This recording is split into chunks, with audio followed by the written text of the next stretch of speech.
سرم شو خوري خوزقم بس ماني قديم نانو تماتم لخواس سرم راحت البو استا بفرده دولار ما مرتاح لي ما نفسيا مرتاح لي ما ايوار مردم عبكو عردك بكريمو بدفترشي سيبشار دفتر يا بيدا نادم زور بقورا مردم ايوار ما عدا بن جوارك مصدعك وظيفة كان شارز عبدك بن جوار معاشي ما عندك خوم حموش تكمية أو مرتاحش نما ترى مشكلة دي كمان أو صحفية بقرمني عاصي دكم لا استنى من شباب شو هلا باز بس مختلف بمكردية عبد الرحمن بلا قربان عبد الرحمن ولا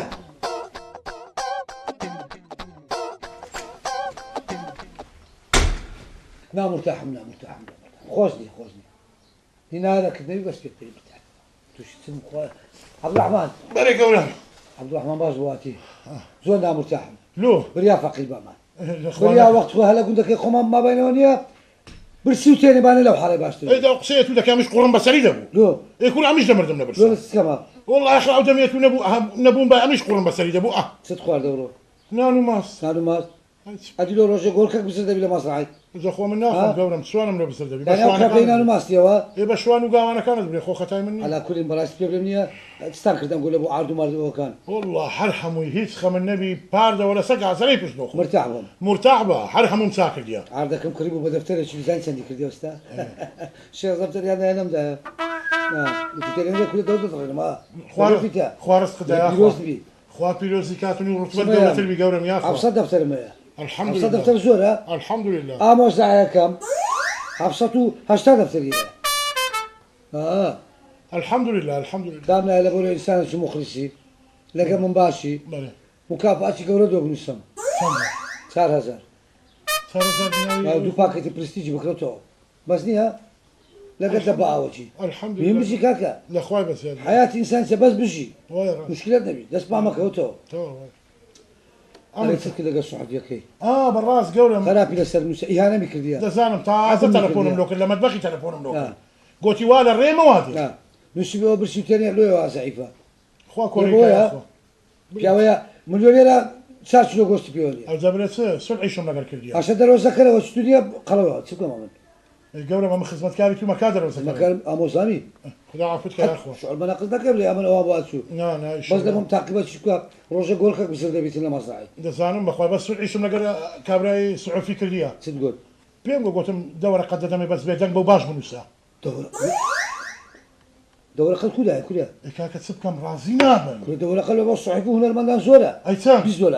$20 هذه بس قورم باي $20 بس قلمو خاقصي سلف ذاك لا بزولا فينا بارا مكان او هنا المندو الصحفي يعني قورم قصي خومام يا قدويان تصور نكم بشانو باهودا هالنادا الناخر عادي مقصدك من تبقى بيشوي مثل اوها خم النبي ساوديتن بخوش كيسك تنبل سري بزمان ما بقى انا بزمان نابم بدبينم كل دشين يوا بس انا لو قصي كرديا زين سي براسي زور زانيا مثل كيف يبرد كلمه وديكو اگر سمنوشن رستونوشن رسايدينوشن او مثل قولوا قال بس برد بيتنا اي كالوت ما نكتي برد بي كامل نمدي تيتو رزيلي بكاي بس يا زمان انا ماسماني سعيد مانيا سعيد مانيا هاي بس زعما اقول لك شيء باطل ناسا براستا ناب اخوي يا عفتك يا اخو درم بسمو مطبخي شي وكي اقام لي بيت اورو مامس ده مامس صار بيات شي مامس جيبا كان شملو بري بلوزو كشمشو او بايكا باشا بتمام بس درم قولم او فندقي بازاري سركي لنا دم زانم سينا قصانه ورو زان اگر زو قوتم بردك شتا مو بردك اگر استاذ من اخريوا اوها باوشينا بس درم باس عردك اشتكم له زي لو والله بالله وتل مش برسل عالمي لا قبل ثاني عادك ملودي تونا بوشتوا اي ممنون ما كبش دامي عادك اونده لو تني مثل داله مارد اوابي يا اخو بشابالش بقوبال بتعمل اخو يمن او روشش بمنت قلت دي تابو شارواني زي بزيكا عرض مردكا هل يكن بناويك شكل هيك خم النبي كسعت بينك بس خوش بي باشا حتى اسمني اقلدوش بغرن قبل او دينارش بي خم النبي كز لازاني شي بچي بس دو فوتي بينا لوستا زعما قيافه سد لبو خبرك باش خو خير يا اخو انا ان شاء الله سباش ممنون كرا من خو ساعاتك درهم ساعاتك خلق بساعاتك اللي كانت موصله ئەم سەعاتەکە لەنا ئەو مەزرعی دەڕۆم یا ئەڵڵا تازە گەیشتی مەزەی بزانە و هەموو سارەی ئەمنیش پاسکیلەکەم نییە لە خۆما چۆی پێ بکەم لە بۆ دایرەی هەموو دار و بار و خان هەندێک ڕسمی بگرم ڕسم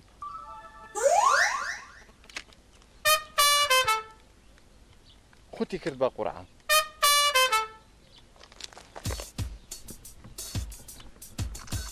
ئەو جەها پێم دەرێت و فەز ئەم دەکەی و شتانە چێ لە سم بڵاو دەکەیەوە یا تو هەموو جێ داگیر کردی و هەموو سیمە شتت لێدایە هێشتا فەزت نەکەم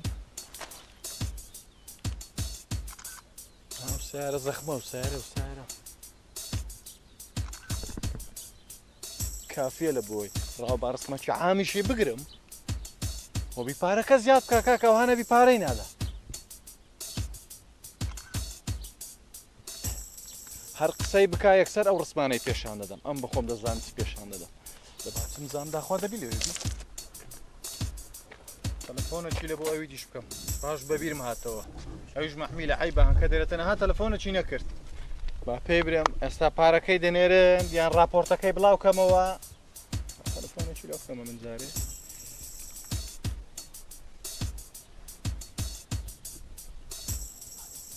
ئەلو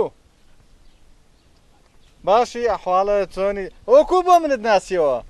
ئەتو قەدە من ناناسیەوە بەس دیارە شتێک هەیە کاکە با زۆری لۆکەمەی نەرێ گۆتم کاکە راپۆرتەکەی بڵاو کەمەوە یان هەشت وەرەقەکەی دەنێرن ئەتووە چێ و کابرای مەکەن ما بێتام تا کرد بە ها کورە با بە قستی چ راپۆرت بۆ بە قست کاچی منەوە قسە نییە خەوت خۆ تەلەڤیزیۆنت دایتە خەڵکی چییە کاکە بزانە پارەکەی دەنێری بنێرە ئەگەر نا بە خوددایە منەوە بڵاو دەکەمەوە بەخۆم بابەتم کەمە ڕسقیمە لەسەر نەفەری وەچینگۆیە دەبینی لە خۆتان غەڵەتە شتە چی دەکەن ئەمەش لەسەر ئەنگۆشتە چی دەنووسین شتە چی وەردەگرین ئەدی دەبی تەحامل بکەین ئەدی باشە باشە بزانم کو دەبی باشە لە باشە دەی خواحافیز ئاگار لە خۆبی ئێ خواحافیز ئەدی کورە ئەمن چەند ساڵە بەلاش هەژدە ساڵە مخۆم بە خوێندنەوەی مەشغوڵ کرد تێدەگەی ئەمە توانم بریاریشە چوان بکرد با لەو کاتی و ئێستا ملیاردێر بووم هەر راپۆرتەک سێ وەرەقە چار وەرەقە پێنج وەرەقە وەڵای راپۆر لە بۆ راپۆر دەگۆڕێ ئێستا راپۆرتی شەمۆی باشە پارەی باشی پێوەیە هەموو چیشم لە بوز فرۆشت نییە ماوەک بوزم دەفرۆشت ئێستا لە خۆمەوی شەم کردە ئیسراحەت هەم سەفرە و سیاحەتیشە هەم پیاوی گەورە گەورەش دەبینم لە خۆم بزانە و جەوە خۆشەی الله دەبا بچمە ژۆرە داخوا ژۆرە چەند خۆشە فرمو مامۆستا السلام عليكم وعليكم السلام بخيرات باش عبد الرحمن كنا والله باشم الحمد لله نقولكونا والله بتماي خوي كنا ما عرفت خلانا بي وتصب وكابراي قوتي ولا ترجعون مثلا سبقوت يا كنا عيبك هكا عيبه كنا كاكا في شي شكايتنا انه ما سوسايد خلاص بني نوراني بيواري ابراهيم تقريري من لاني جاني بعد بيتن كاكا خوار رزقي حموله شي دا ان شاء الله بس دام ما مرساي قرم دار اگر سوى جوري ايه كيتك ما حد كنساوا كبي بقربان دم بشار بحوي دار بدا هتلو ها زعيف ويزعيف لا بيستاو كل اوني وها هذا كم دم زمان انا معصا والله هذه وشنو عماستك كا ما استخرافك ايش بون سارو بيدي دي مارله كل في سبا قرآن وسما يجري بنزكان هنا هاري براس هاي الرجل ميداني من ميدان حيوان انا وما بتقريرك ما هو ايه ريبورتاج ايه هاتوم دي تسيرك لك متسير قورا كان وتصدي ذكر هو اغامي قال لهم بوتي بفلوس شيري نادا شيري نادا هذه شيري نبو لفر من الرابورت كيديش ديغو والله ما عدل بشيري خوم دشوم بارشي باش دور قلتيها برا جوري قصيده قبكها بس او زارت بس لسري بنوسو ببياونا بتبينم ها كركا باري باش تباري ددا بهم دور قيدا كيف خوت انا او دايتي اتور دقني اما شي شميه كاكا دبابتينا جوري استغال جوري جوري دور بابتين خو ميوانينيا كسي لك النيه بخوتان بس زوت دانشتي وبتبينم كوي بيدا حرب دميت زوجي رومانسي بيحزناكم زنبكو زورناك وقلتنا كعايدي خود بس ببينم كوي بس هذا هردري دهر دي بابسي فرمو بريوه هاتي شبعان هاتي فرمو بخير صحفيات صحو بكام ديكم فرمو بخير كاشا كانت تسنزون عني شي ترازيا فرمو ها غاتوني فرمو بخير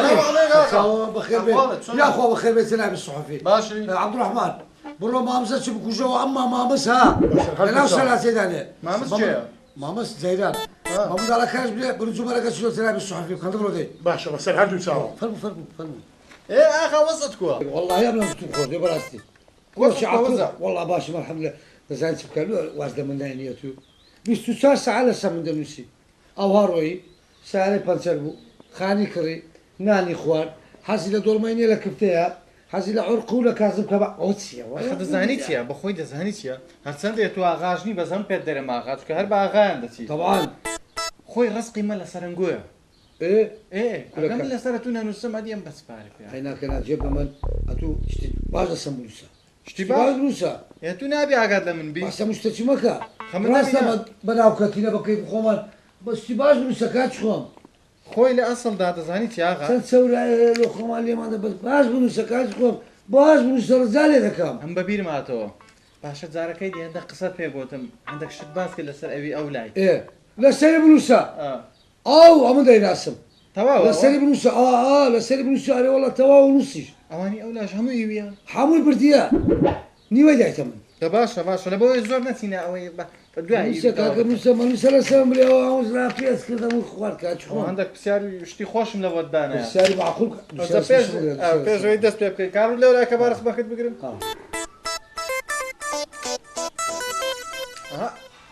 ئەو زارە دەستت دەرچ ڕوو لە لایکە لە لایکەوە بیجوان دەبێت ڕاوەڕاوە ئەو فۆکسی کردی مشکلە نییە چەند زوان ئەوزە حەز دەکەمەوە نییە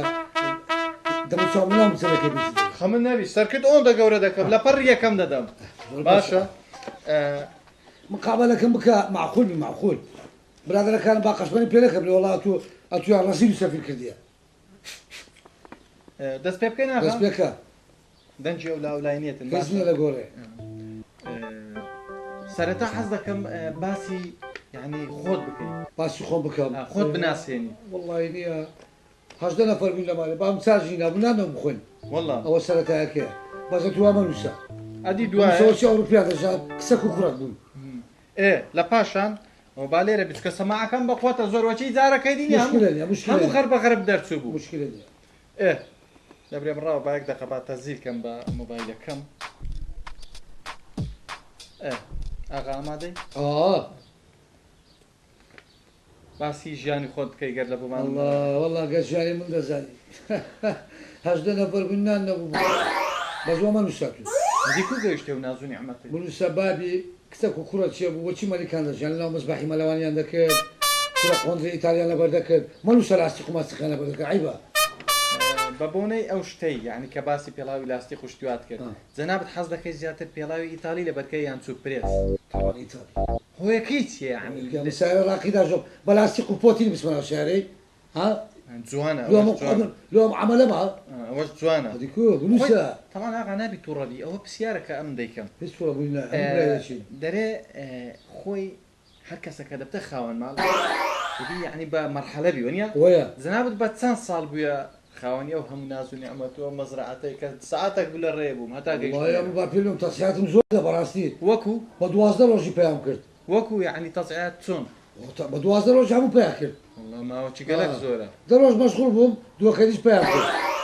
زۆرە کاکەمان دێ بەشەر باشە ئاغا یعنی 12 ڕۆژ تۆ لێ پێیاکەی پیاوەیە بە چا ڕۆژی پێیان ئێستا حاڵی حازری یعنی بەچکارێک سەرقاڵ وەڵای سەرقاڵم بە نووسنی نووسن ئەولۆ لەسم کەمە خۆم با ئەکبەر وحدی ناگۆڕمەوە دەنوم تێر بووە تۆ شتێکم بەفکراتەوە ئەوە من چەند جارە دێمە تو هەرە قاتە دەبەرەوەلو ئاغا تو هەر چەندەی دەوڵەمەند دەبی ڕەزیلتر دەبی ڕزیل نابم حەز ناکەم بە چاو بچم گەمەیە بزانین یعنی خەڵکەکە بزانی جەنابەت چەند ژنت هەیە ژن چاوی سافیم هەیە بیستیشم بە زین هەیە دیمەمنوع نیە فێ مەخموری لەو لای مارەت کرد ئەو لا کرد پڕە زۆرە لێرە کورە لە هەموو جێچێە باشە زیاتر حەزت لە چ خواردن نەچیە یعنی وەکو خواردن یعنی طعام والله لحم العجين بيتزا جوجو لە باو باپیرمان لە مامایتەوە یعنی خواردنی خەفیف پیتزا وەخت خۆی لە گوندی ما 200 ساڵ پێش پیتزا هەبوو پیتزا ئیتالی بە چ دروستیان دەکرد والله هەویریان دەینەوە تۆماتۆ ئەوە پێ دەکرد بۆن چەلە چوپەل لێ دانا پیتزا بەخۆی وازە چێ لە چوپەیە دەرێ بەیانیان کە لە خەو هەڵدەستی یعنی چۆنی یعنی کە لە خەو هەڵدەستی چ دەکەی یەکەم جار یەکەم ئیش کە لە خێوە دەستم حتا سعات دەبە زوم بە عالەمێ دەدەم والله عەسەبی ما عەسەبی دەبم حتا سعات دەبە زوم دەدەم چێ خەونی ڕق دەبی لا بەخۆی تەبیعاتی عەشیرەتەکەیمە وایە حتى ساعات دەچوون بە عەلەمەتێن پاش چایش دەخۆن سار دەبینەوە ئەدوازار ریاضە دەکەینەما بە زوو دەدەینەما لەگەڵ وەرزش ئەم نادەم جون دەدەم کات وەرزش چییە نا دەڵێم لەگەڵ وەرزش چۆنی یعنی چێ وەرزشە؟ ژیانی ڕۆژانەت لەگەڵ وەرزش چێ وەرزشە جەنابەت چێ وەرزش؟ وەرزش ناکەی چێ وەرزش؟ ریاضە لۆ جون ریاضە نییە حتى ساعات جون بە عەلەمەتێ ریاضە نییە کاکە ئەوە ریاضەی شەوی لاکردمانی دەبی جون بە حتى ساعات دەحەپی ئەوە ریاضەی ئەدەوە چون نییە ئەوە ریاضە نییە ریاضەی زمانەوە ئەوە ریاضەی زمانە ریاضەی ئەندامەکانی لەش وڵی جاروبار سواری ئەسپ و بەسپیش دەبوو ئەسپتان هەیە ئەسپەکمان هەیە دوشکەی داوێت بە مەسەلەی ئەسپی بەفکرماتەوە تۆ هەموو ئەسپەتان هەیە یعنی بەڕاستیار ئەسپەت کۆمەڵێک پارەت پێدایە ئەگە بێت و یەک ئەسپی بفرۆشی پارەکەی بەسە منتقە چ تەوزیەکەی بەشی هەمویان دەکەن لۆمە خێراتم دانەیە با ئەوانش بە 12 ڕۆژ چی خۆیان تەکنیکەن ئازابن یعنی دەرێ قسەی ڕادەچێشی ئاغاجیان جەنابەت لەگەر بێنەوایان چۆنی بێنەوە چییە؟ بێنەوە ئەوانەی بێکەس و کار و بێکاسە تازە جێم لێ ئەموازم هەموو عالم میلیۆنێرە ساگەم ڕۆشتان لەگە فەقیر و فقەڕای یعنی حەسوکەوتت کا فەقیرەیە ئەمە دەسما و جێ دەوڵەمەندێرا کا فەقیر لێە حتى ئێستا فەقیرەکەمێتە حتى ئێستا کەس نێتە دەرۆسێ بکە هەموو عالم ساری باش خانی باش ئەمە لەمە تەقەچی بە هەموو مەزرعەیە کا فەقیر ئەخە فەقیر لە پێینا هەر بە پێیانیش ناگاتێ وڵا کاکە جیرانەکانی محموود سار و مەزرعەیە تو چکە بە خۆت زەنجینی دەوڵەمەندی وەکو پاشایان دەشی ئەدەلۆ حەسوودی دەکەن نا حەسوودی نییە بەڵام ئەوە پرسیارە ئاراستێ پرسیار کە بابە حەز پرسیار دەکا بزانی لە زمانی جەنابتانەوە خەڵک با بزانێ با حەسوودی نەکەن باشە عەلا کولینەوە شتێکە تایبەتە بە ژیانی و طبعاً. تایبەتمەندی خۆت و ئیتر باشە مشەجعی چیانەیەکی مشجعی خۆمم یانێ وەرزشی چێ یانێ؟ ڕیاڵە یان بەرشەیە بەرشە چییە؟ ڕیال بەرشە ئەوە دویانەی بە والله مشجعی خۆمم خۆم بە ئەکبەر وحدی ناگۆرمەلووە ینی ڕیال و بەرشەی ناناسی چێرەوەە باشە عەلا کولی چێرە ئێستاش معاشەکەت هەر 9 میلیۆن وەکو خۆی مایتەوە یا خۆت کەمیان کردو گۆرە دەبرن نابن فیر و جانام ینی سمرەت بەمە معاشمایە ئەمە شێکۆمە شەریکات وەرەیە معاشەکە ناگری ئێستا کورە بابڕ سمرەتم بە معاشی نییە من ناوە ئەو ڕۆژەڕۆی بە 12 ڕۆژی خۆم تەکمین کرد ئاغا دەڵێن جەنابەت لەگەرەوەی کە زۆر زەنجینی بەردەوامیش یعنی پارەت یعنی زۆر دێتە دەستی و تیجارەتی پێ دەکەی لەگەڵ ئەوەشدا زۆر ڕەزیلی دڵ نایە نانی خۆی طبعاً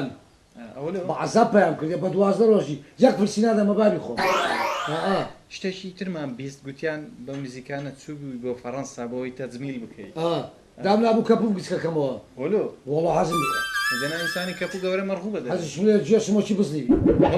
فەزایەکان تەقلیدی فەزایەکان دەکەمە من ئەوە بی جوانتر دەبی کاکە باشە دەڵێ باشە چێ ئەو مافەیدایە جەنابەت یعنی کە من هاتم بینیم سیمێکی زۆر دڕاکێشا بوو مەتقەیەکی زۆر داگیر کردیە جا چێ و مافەیدات و مافی مرۆڤ مافی مرۆڤ مافی مرۆڤە حڕمە من پەیوەندی بۆ ئەگەر سیمی پێوەنەمی شەوە سەگە کات پڕیدا من جنگۆکە چ لە مندا لەبەر ئەو شتێک تەوان لە بەسە گوشتووە قینات تەنهات ئەطرافی منتیقی خۆت ئەو شوێنێک کە ماڵەکەتی لێ دەتوانی بەڵام بۆ ملکی خەڵکی داگیر کردی چێ موچی عەلەمەداجی کوریا جەنابەت یعنی بەڕاستی ملکی کەسم داجی نەکردی ئی خۆمە و تەواو عاردی خوایە ئەی خۆتە ئەدیلەوە چێ من دێم دەکەمە ئەوە سیمی لێ دەدەم یەکسەر دەرین لۆ کەیفم بە سوحافیان نایە بەناو دەکەون ئەوەوە چه حقیقەتەکە دەڵێن جەنابتان پێتان ینی پێ ئەوە دەبن کاکە ڕجاری دەکەم بڕۆ دەرێ هەستە بڕۆ دەرێ عەبدوڕەحمان ئاغا تو عەبدوڕەحمان ساژنێنی ها دەزانین چییە با ئێمە لێرەدا کۆتایی بە جەلسەکەی بی دەبینە کۆتایی پێبینە جەنابەت دەوڕەقەی راپۆرتەکەی دی قەرداری و هێشتا ئەویشت نەدایمێت بەڕاستی ئەو جیان دەبی ئەمە سوڵحەق بکەین یانیش بەڕاستیە من راپۆرتەکەی بڵاو دەکەمەوە دەوڕەقەکەشم بدێ و لە پاشانەمە دوو کاکە با پێ بڵێم بە باشی بنووسی سوڵح دەکەین بە باشی نەنووسی بە حیاتی خۆمان سوڵح ناکەین ئاغا مەیمون لە ناو حەدیقەی دێ ئەو مەیمونیشتان هەیە ناپشیلەیە